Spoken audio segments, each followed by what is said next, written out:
In 1976, an area general conference was held in Copenhagen, Denmark.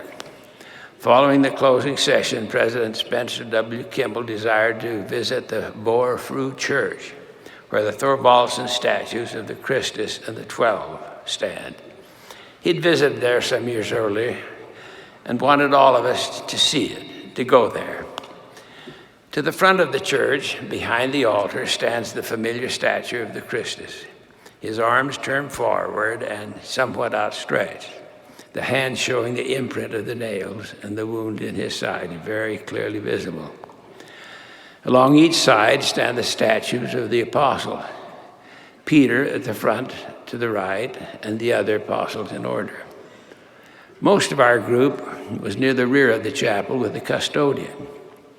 I stood up front with President Spencer W. Kimball before the statue of Peter with Elder Rex D. Pinniger and Johann Helge Benthien, president of the Copenhagen stake. In Peter's hand, depicted in marble, is a set of heavy keys. President Kimball pointed to those keys and he explained what they symbolize.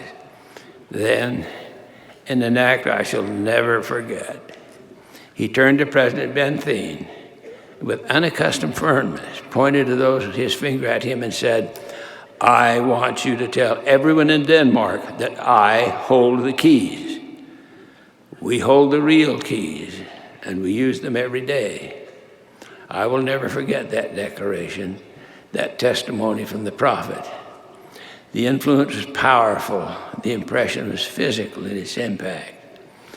We walked to the back of the chapel, and where the rest of the group was standing, pointing to the statues, President Kimball said to the kind custodian, "These are the dead apostles."